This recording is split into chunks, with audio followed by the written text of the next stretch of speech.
বন্ধুরা আসসালামু আলাইকুম। বরিশাল শহরের প্রাণকেন্দ্র বিবির পুকুর পাড় থেকে সকলকে শুভেচ্ছা অভিনন্দন। আমরা আসছি বরিশালে। তো বরিশালের একদম প্রাণকেন্দ্রে অবস্থিত এই বিবির পুকুর অত্যন্ত ঐতিহ্যবাহী এবং অনেক পুরনো। এই বিবির পুকুর অত্যন্ত সমৃদ্ধ একটা স্থাপনা। তো আজকে আমরা সেই বিবির পুকুর পাড় থেকে ভিডিও ধারণ শুরু করলাম এবং আমরা চেষ্টা করব ঘুরে ঘুরে বরিশাল শহরের নানান জায়গা আপনাদেরকে দেখানোর জন্য।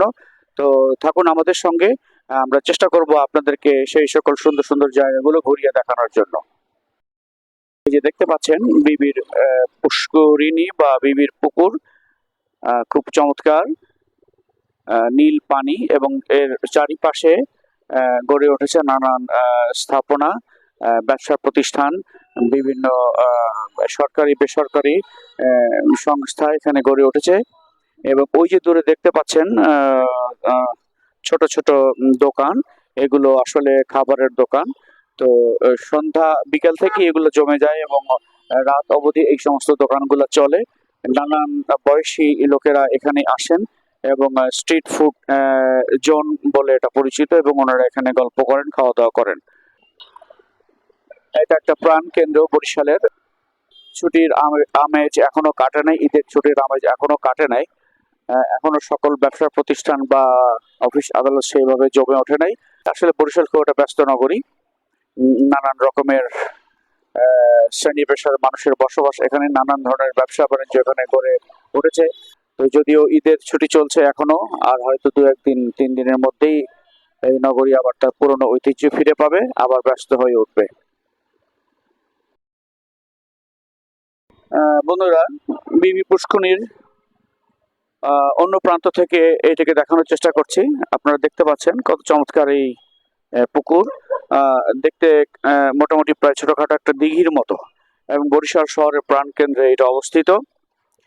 যারা এই শহরে বেড়াতে আসেন, এই বিবির পুকুর আসেন নাই বা দেখেননি এরকম ভাবাটা কঠিন। আর যারা স্থানীয় এখানে রয়েছেন, এই শহরের বাসিন্দা, তারাও চলতে ফিরতে অথবা অবসর সময় এই বিবির পুষ্করিণীর পাড়ে এসে, এখানে ফুড জোন আছে আপনারা দেখতে পাচ্ছেন ওই দূরে। এখানে বিকেল থেকেই নানান পদের খাবার দাবারের একটা জমজমাট পসরা নিয়ে ওনারা বসেন। এখানে আসেন নানা বয়সী লোকজন এবং বসেন, গল্পগুজব করেন, অনেক রাত পর্যন্ত এখানে আড্ডা হয়। এই অংশটিকে বলে গির্জা মহল্লা। তো এটাও অনেক ব্যস্ত একটা এলাকা।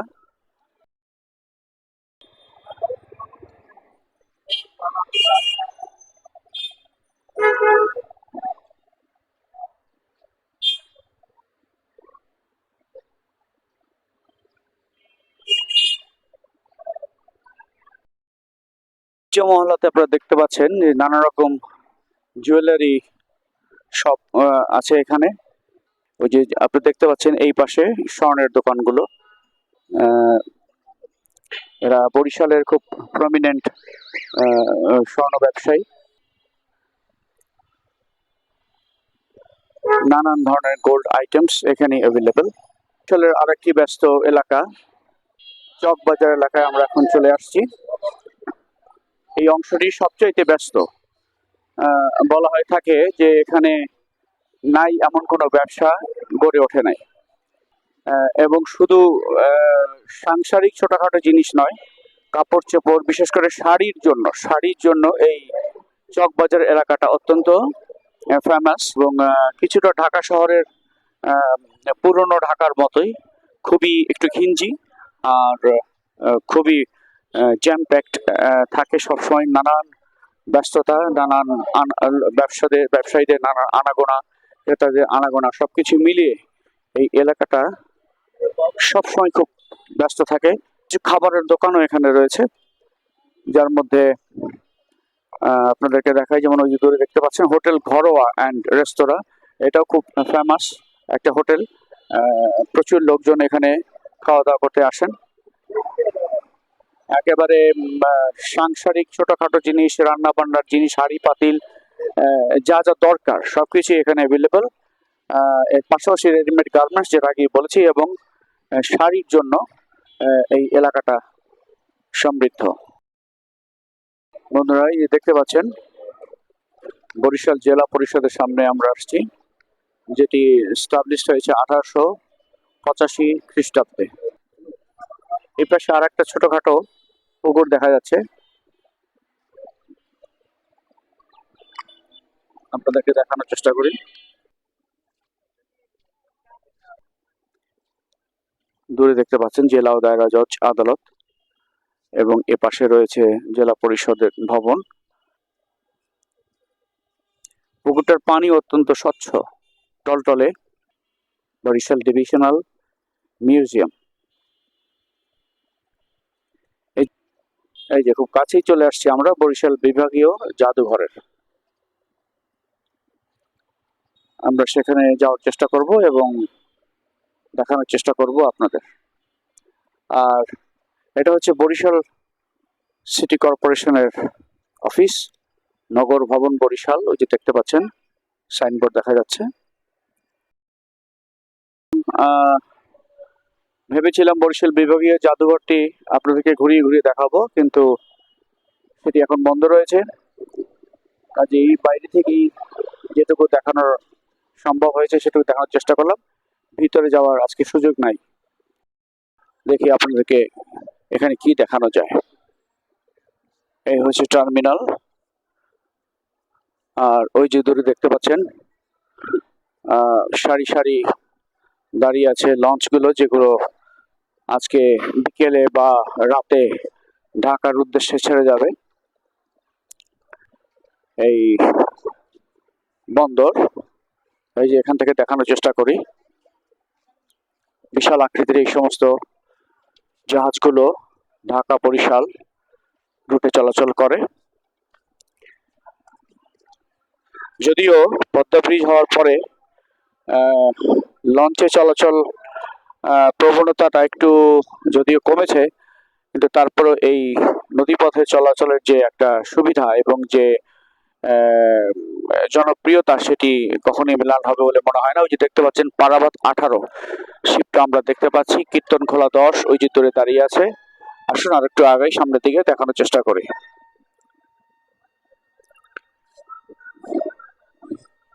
এখান থেকেই ভালো দেখা যাচ্ছে, আপনাদেরকে দেখানোর চেষ্টা করছি। এখানে কীর্তনখোলা 10, পারাবাত, অ্যাডভেঞ্চার 1, আর এইদিকে দেখা যাচ্ছে সুন্দরবন 16, সুন্দরবন 10। আপনাদের সঙ্গে শেয়ার করার চেষ্টা করলাম। এই যে দেখতে পাচ্ছেন কীর্তনখোলা নদী, চমৎকার এই নদীর পাড়েই গড়ে উঠছে বরিশাল শহর। কীর্তনখোলার পাড়ের এই বরিশাল সিটি অত্যন্ত ঐতিহ্যবাহী এবং পুরনো একটা শহর। এই যে দেখতে পাচ্ছেন এর উল্টো পাশ থেকে দেখতে পাচ্ছেন ওই যে দেখা যাচ্ছে এই জায়গাটার নাম হচ্ছে কাউয়ারচর। ওখান থেকে এই পাশে বরিশাল শহরের দিকে আসতে নানা রকম ইঞ্জিন চালিত বোট নিয়ে আসতে হয়। ওই যে দেখতে পাচ্ছেন কাউয়ারচরের লোকজন বোটে করে ওপার থেকে এপারে আসছেন, আবার এপারের লোক কাজকর্ম সেরে বরিশাল শহরের নানা ধরনের কাজকর্ম সেরে আবার এই বোটে করেই তাদের ওই পারের গ্রাম কাউয়ারচরে ওনারা চলে যান। খুবই একটা ব্যস্ত এলাকা। কাউয়ারচরের লোক এপারে আসেন, এপারের লোক কাউয়ারচরে যান। দিনমান এবং রাত অবধি এই পারাপার চলে। আপনাদেরকে এই সুন্দর নদীর দৃশ্যটি আমরা দেখানোর চেষ্টা করলাম।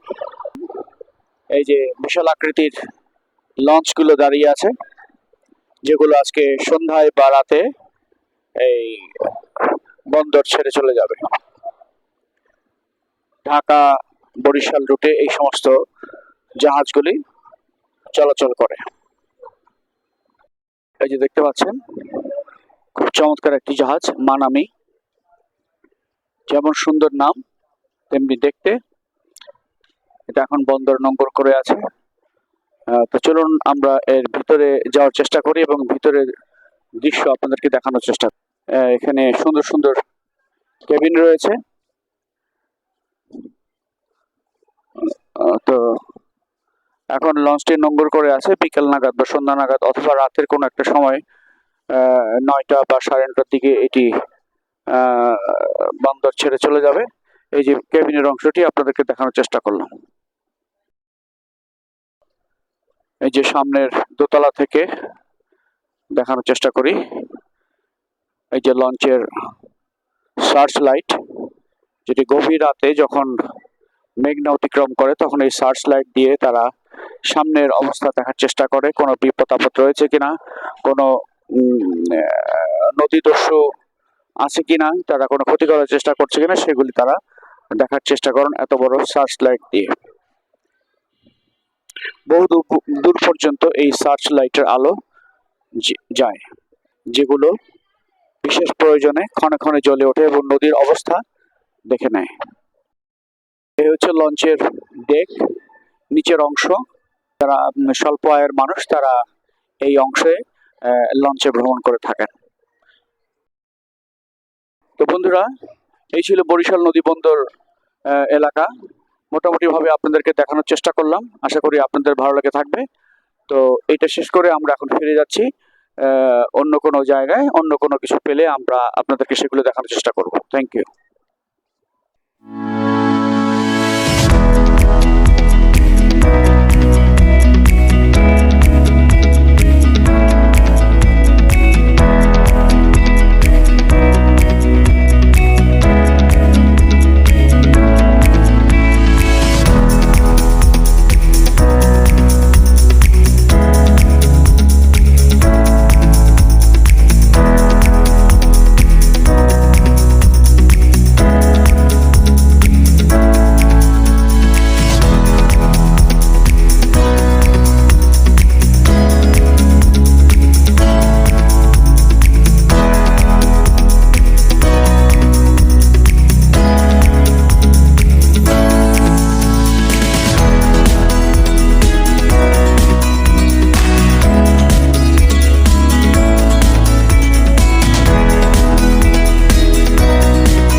বন্ধুরা, মোটামুটি এই ছিল আজকের মতো। বরিশাল শহরকে মোটামুটি এক্সপ্লোর করার চেষ্টা করলাম যতটা পেরেছি। আশা করি আপনাদের ভালো লাগবে। তো এতক্ষণ আমাদের সঙ্গে থাকার জন্য আপনাদের সকলকে ধন্যবাদ। আবার আপনাদের সঙ্গে দেখা হবে অন্য কোনো জায়গা, অন্য কোনো সময়। সেই অবধি আপনারা ভালো থাকবেন, সুস্থ থাকবেন, এই প্রত্যাশা করেই আজকে এখানেই শেষ করছি। আপনাদের সকলকে আবারও ধন্যবাদ। আসসালামু আলাইকুম।